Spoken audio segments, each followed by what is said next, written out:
Assalamualaikum warahmatullahi wabarakatuh. Kita akan masuk materi selanjutnya dan merupakan materi terakhir di semester ini, yaitu tentang daya pada rangkaian resistor, induktor, dan kapasitor. Daya merupakan perkalian antara tegangan dengan arusnya, atau secara mudah kita sebut P sama dengan V kali I, atau bisa juga sama dengan I kuadrat dikali resistornya. Nah, daya dikatakan positif jika arus yang mengalir bernilai positif.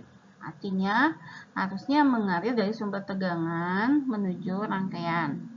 Sedangkan daya disebut negatif jika arus yang mengalir juga bernilai negatif atau arusnya mengalir dari rangkaian menuju sumber tegangan.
Daya saat adalah daya yang terjadi hanya saat waktu tertentu.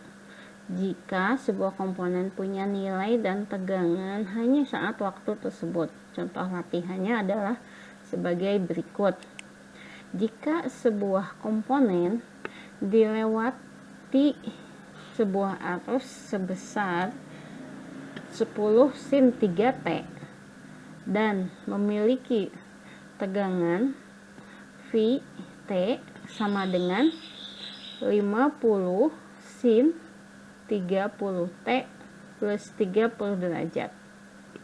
Maka coba hitung berapa daya yang muncul saat T sama dengan 1 detik.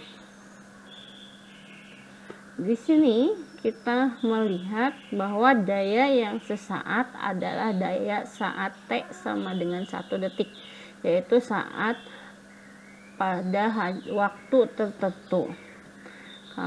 Ketika kita menghitung daya, maka saat T yang ditentukan, maka itu disebut dengan daya sesaat. Sehingga jawabannya Cukup mudah dengan menggunakan rumus daya sama dengan tegangan dikali arus, yaitu sama dengan 10 sin 3T dikali 50 sin 3T plus 30 derajat. Sehingga kita hitung saat T sama dengan 1 detik atau daya sesaatnya adalah 10 sin 30 dikali 1 atau 10 sin 30 dikali 50 sin 30 tambah 30 atau 60. Sin 30 itu setengah dan sin 60 adalah setengah akar 3, sehingga hasilnya adalah 5 dikali 50 kali setengah akar 3 sama dengan 250 per 2 dibagi akar 3. Itu daya sesaat saat T sama dengan 1 detik. Daya rata-rata adalah daya yang dihasilkan sebagai integral dari fungsi periodik waktu terhadap semua range waktu tertentu dibagi oleh periodenya sendiri. Nah, kita akan lihat bagaimana daya rata-rata pada resistor. Di sini ketahui Vt sama dengan Vm sin omega T. Sedangkan arus pada komponen resistor adalah I sama dengan Vt dibagi R sama dengan Vt bagi R sin omega T, dimana nilai Vm per R itu sama dengan Im, maka It sama dengan Im sin omega T. Nah, dari situ kita akan lihat daya rata-ratanya Vt adalah Vt dikali It sama dengan Vm Im sin kuadrat omega T sama dengan setengah Vm Im dikali 1 kurang cos 2 omega. Jadi ini berdasarkan hukum trigonometri. Kita lihat di slide selanjutnya bagaimana grafiknya. Ini adalah grafik hubungan arus, tegangan, dan daya pada resistor. Di sini yang V ini adalah Vt sama dengan Vm sin omega T. Sedangkan yang ini, yang daya, itu Vt sama dengan Vm Im dibagi 2 dikali 1 kurang cos 2 omega T yang tadi sebelumnya di slide sebelumnya. Sedangkan ini yang I adalah It sama dengan Im sin omega T. Nah, kita akan lihat daya rata-rata adalah integral daya dibagi periodenya. Jadi P sama dengan 1 per T, integralnya dari 0 sampai T, PT dt. Kita masukkan integralnya dari 0 sampai 2P, yang tadi P-nya adalah setengah Vm Im 1 kurang cos 2 omega T T-nya keluarin dt sama dengan 1/4 pi, 1/2 pi nya dikali setengah, keluarin 1/2 pi, Pm Im nya keluarin, integral 0 sampai 2 pi 1 kurang cos 2 omega T dt. Nah, ini akan sama dengan 1/4 Pi Pm IM. Integral dari 1 kurang cos 2 omega T adalah satunya diintegralkan jadi T.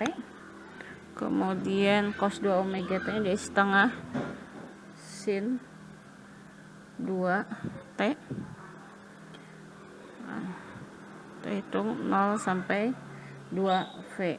Ini sama dengan 1/4 V dikali Vm IM dikali 2V. Ini sama dengan setengah Vm IM. Nah, maka daya rata-rata pada komponen resistor itu adalah setengah Vm IM, di mana Vm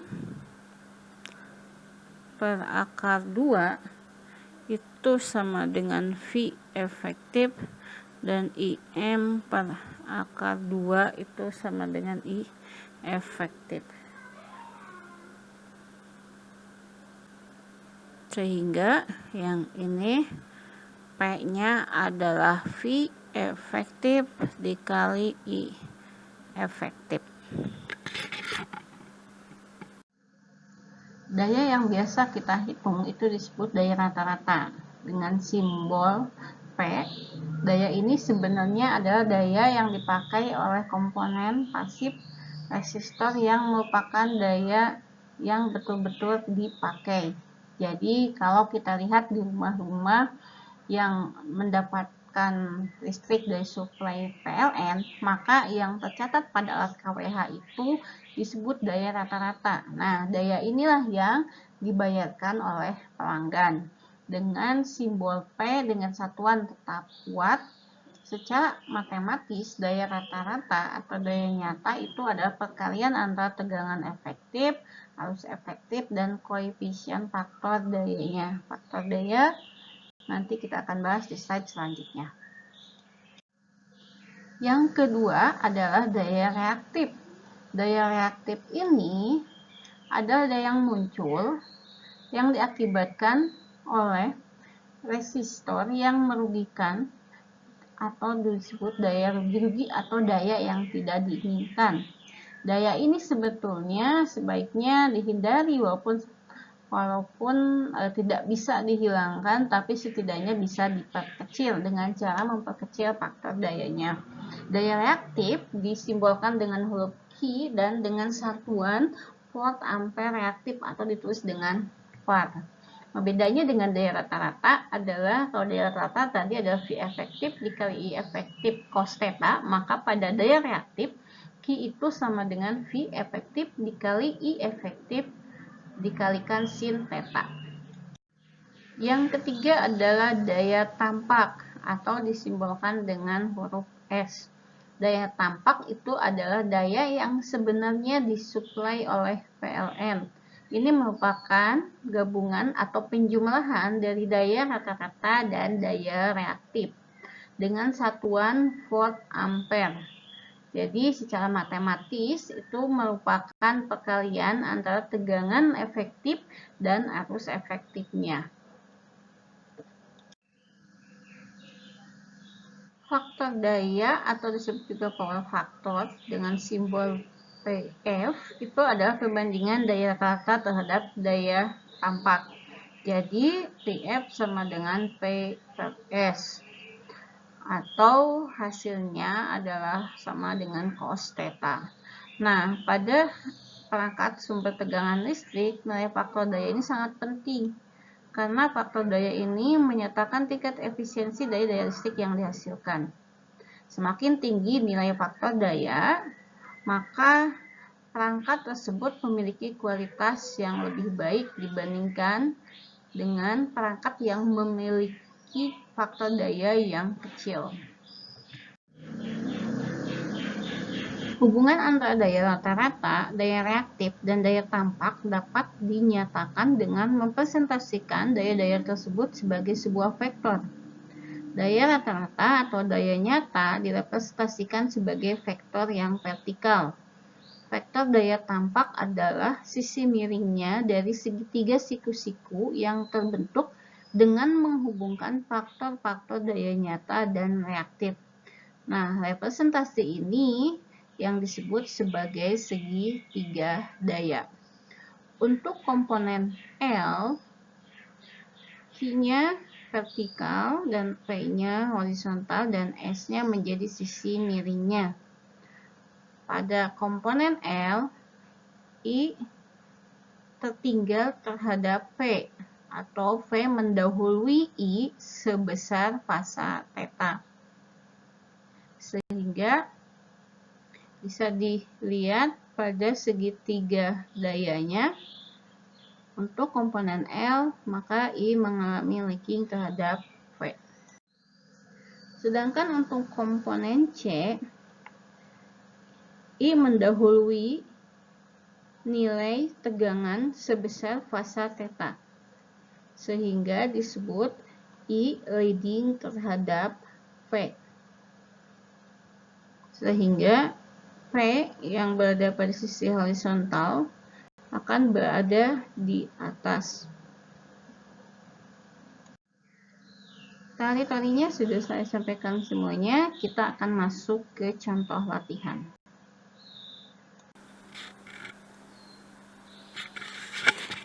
Kita akan menghitung daya rata-rata pada rangkaian berikut. Dengan menggunakan fasor, kita ubah dulu ini menjadi 10 sudut 0. Resistornya tetap 100 ohm, yang ini tetap 200 ohm, yang ini menjadi J400 untuk impedansinya. Untuk menghitung dayanya, kita membutuhkan Z total atau Z ekuivalen. Yang ini yang pertama seri 200 plus J400.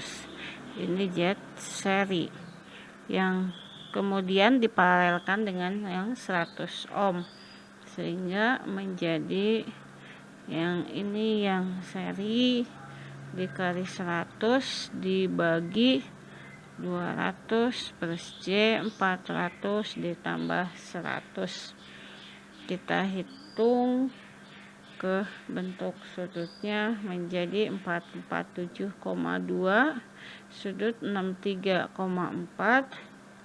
dikali 100 dibagi 500, sudutnya 53,1, sehingga kita dapatkan 89,44, sudutnya 10,3, atau kita ubah menjadi 87,9 tambah J 15,9.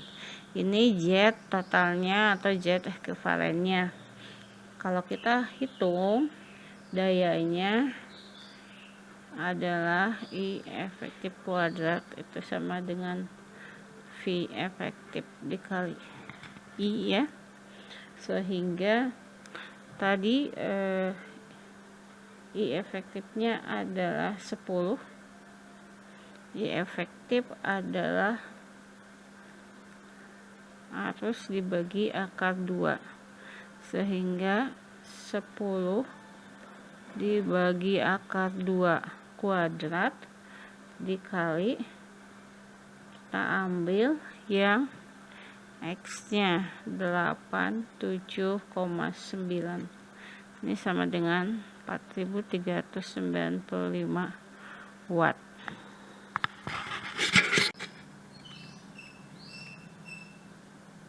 Kita akan menghitung segitiga dayanya atau hitung P, Q, dan S nya. Kita lihat ada rangkaian ini 10 cos 800 T ampere, atau kita ubah 10 sudut 0, kemudian ini jadi J400, impedansi resistornya tetap 100 dan 200.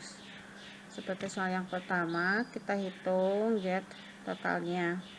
Tadi sudah kita dapatkan adalah 87,9 ditambah J 15,9, sehingga kita akan hitung P-nya tadi I efektif kuadrat dikali R-nya ya. Ini I efektifnya 10 bagi akar 2 dikuadratkan dikali R-nya 87,9 sama dengan 43,95.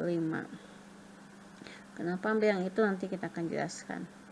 Kalau Q-nya rumusnya masih sama, kuadrat R-nya kita ganti dengan X ya, yaitu 10 bagi akar 2 kuadrat. Nah, yang ini kita ambil yang ini 15,9 sama dengan 795. Nah, kenapa diambil 87,9 dan ini 15,9? Karena kita tahu bahwa potensi itu adalah R cos theta dan ditambah J sin theta. Jadi ketika kita punya 87,9 tambah J 15,9, maka ini adalah nilai sin theta dan ini adalah cos theta. Sedangkan kita tahu bahwa tadi Q adalah V efektif dikali I efektif sin theta. Maka ini diambil ke situ. Dan P itu P efektif I efektif cos theta. Cos theta ini, sehingga kita ambil yang ke sini. Begitu. Nah, kalau kita ngitung S atau daya kompleksnya atau daya tampaknya, ini sama dengan V efektif dikali I efektif atau sama dengan I efektif kuadrat F. Maka ini adalah 10 bagi akar 2 kuadrat dikali 89,44, hasilnya 4472 watt. Ini dalam 9,44 itu diambil dari ini 87,9 tambah J 15,9 itu adalah 89,44, sudutnya 10,3. Nah, ini kita masukkan ke situ karena itu adalah daya tampak perhitungan sesuai pasarnya. Jadi walaupun rumusnya sama, maka nilainya akan beda-beda. Nah, makanya perhatikan dan teliti dalam mengerjakan soal ini, jangan sampai kebalik. Kita akan menghitung daya rata-rata pada resistor yang ini. Karena ini yang satu memiliki omega sama dengan 4 dan ini omeganya sama dengan 2, maka kita harus pakai teorema superposisi. Pada saat kita akan bagi menjadi 2, yaitu saat sumber tegangannya yang 20 cos 4 T aktif dan saat I 5 cos 2 T aktif. Saat sumber tegangan aktif, maka sumber arus akan menjadi open circuit sehingga rangkaiannya menjadi seperti ini.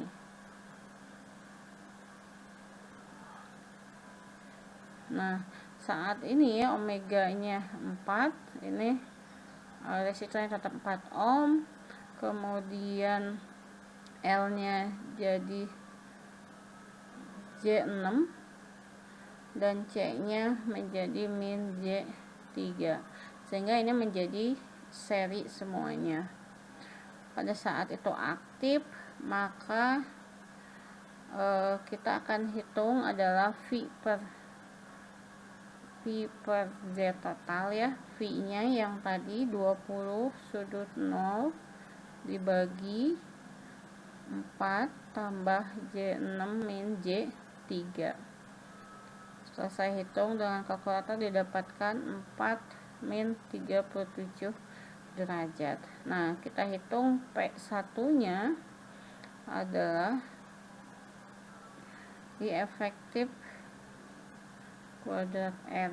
I nya 4, I efektif 4 bagi akar 2 kuadratkan.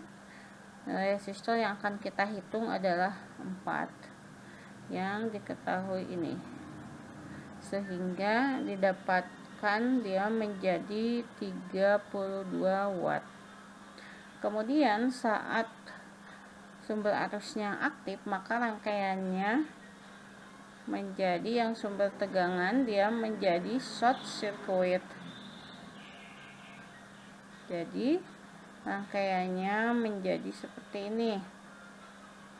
Karena ini omeganya 2, maka nilai C dan L nya akan beda dengan yang pertama, sehingga kita dapat ini J3 dan ini min J6, dan ini menjadi 5 sudut 0. Nah, saat I 5 cos 2T aktif, maka ini kita akan hitung I yang keempat itu adalah kita pakai dengan prinsip paralel pembagi arus, sehingga kita hitung, anggap aja ini kita I2, yang keempat itu adalah min J6 dibagi 4 tambah J3 min J6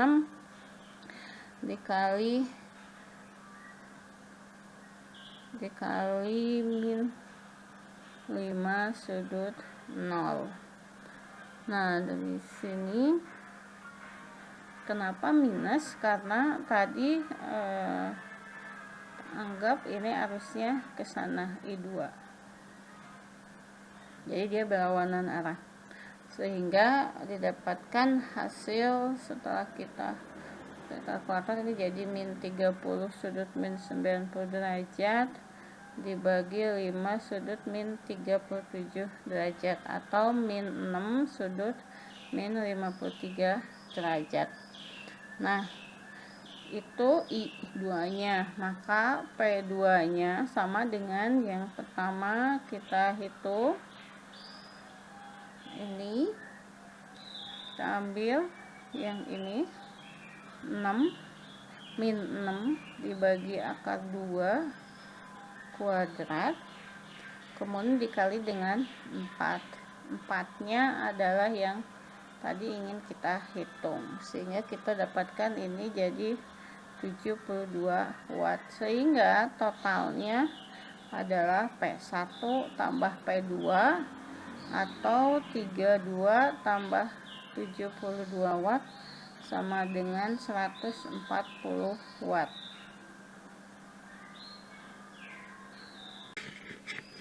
Selanjutnya adalah kita akan menentukan berapakah arus efektif dan power faktornya pada sirkuit ini.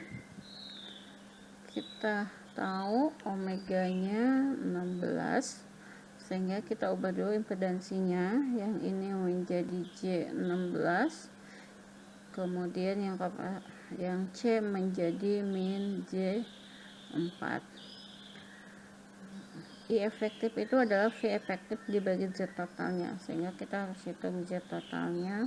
Yang pertama seri yang 12 dan Z serinya 12 plus J16.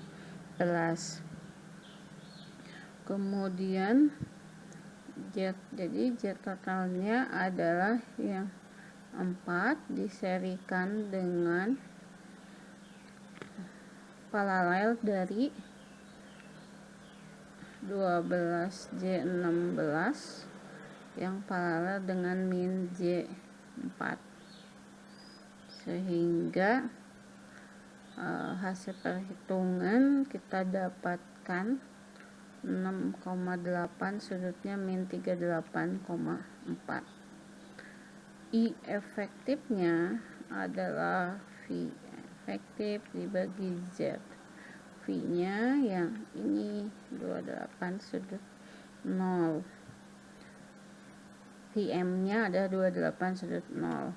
V efektifnya adalah 28 dibagi akar 2, sehingga di sini 28 dibagi akar 2 sudut 0 dibagi Z nya tadi 6,8 sudutnya min 38,4. Setelah dihitung kita dapatkan 2,9 sudutnya 38,4. Kemudian untuk menghitung power faktornya, kita tahu tadi rumusnya adalah cos theta atau cos 38,4 atau sama dengan 0,78. Baik teman-teman, itu materi terakhir untuk semester ini pada kuliah rangkaian elektrik di kelas A dan di kelas B. Jadi selama satu semester kita ketemu, mudah-mudahan walaupun ketemu secara online melalui Google Meet ataupun melalui LMS, UIN, pembelajaran kita bisa dilaksanakan semaksimal mungkin. Saya mohon maaf jika ada kesalahan selama kita interaksi secara online, jika ada materi yang kurang jelas, jika ada ucapan yang tidak mengena dan lain sebagainya. Sekali lagi saya mohon maaf. Mudah-mudahan apa yang kita pelajari di satu semester ini bisa diambil manfaatnya.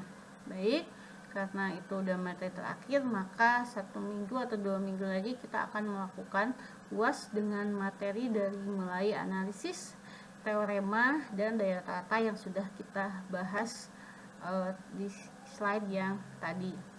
Baiklah, mohon maaf sekali lagi jika ada kesalahan selama kita interaksi, dan kita mungkin akan ketemu lagi di mata kuliah lain di semester depan. Saya belum tahu apakah masih offline atau masih online ataukah sudah offline, tapi apapun kondisi yang kita hadapi, kita tetap semangat, kita tetap menjalankan kuliah dan tugas-tugas kuliah ini dengan semaksimal mungkin, walaupun mungkin banyak hambatan yang berbeda dengan kondisi saat kita offline. Baik, terima kasih atas kebersamaan kita. Mohon maaf jika ada kesalahan. Wassalamualaikum warahmatullahi wabarakatuh.